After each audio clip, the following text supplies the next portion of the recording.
અત્યાર સુધી આપણે 6 અંકો સુધીની સંખ્યાઓ વિશે જાણ્યું। આ વિડીયોથી આપણે શીખીશું 6 અંકો સુધીની સંખ્યાઓને સંબંધિત ગેરસમજ। ગેરસમજ 1।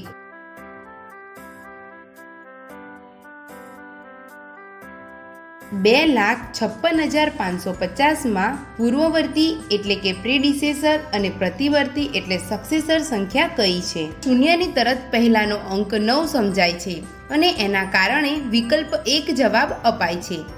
આ જ રીતે સંખ્યાઓની મૂંઝવણના કારણે ઘણીવાર આને ઉલટું સમજાય છે અને જવાબ વિકલ્પ 2 આપવામાં આવે છે। આ બંને ખોટા જવાબ છે। કોઈ સંખ્યામાંથી 1 ઓછો કરવાથી પૂર્વવર્તી સંખ્યા મળે છે અને જો 1 ઉમેરવામાં આવે તો પ્રતિવર્તી સંખ્યા મળે છે। આ સમજથી વિકલ્પ 3 સાચો જવાબ છે।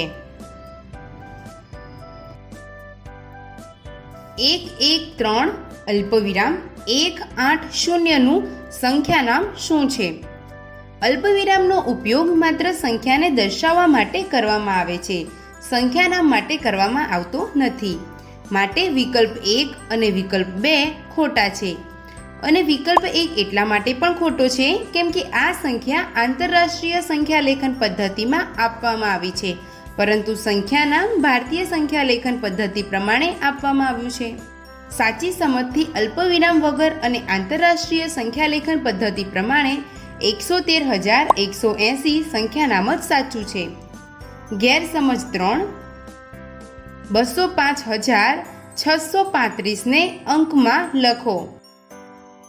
ઘણીવાર સંખ્યા નામથી સંખ્યા અંકમાં લખતી વખતે શૂન્યને જોવામાં આવતું નથી, માટે વિકલ્પ 1 ખોટો જવાબ છે। આ રીતે આંતરરાષ્ટ્રીય સંખ્યા લેખન પદ્ધતિની મૂંઝવણના કારણે વિકલ્પ 2 અને વિકલ્પ 3 ખોટા જવાબ છે। અંકોને દર્શાવવાની સાચી રીતથી વિકલ્પ 4 સાચો જવાબ છે।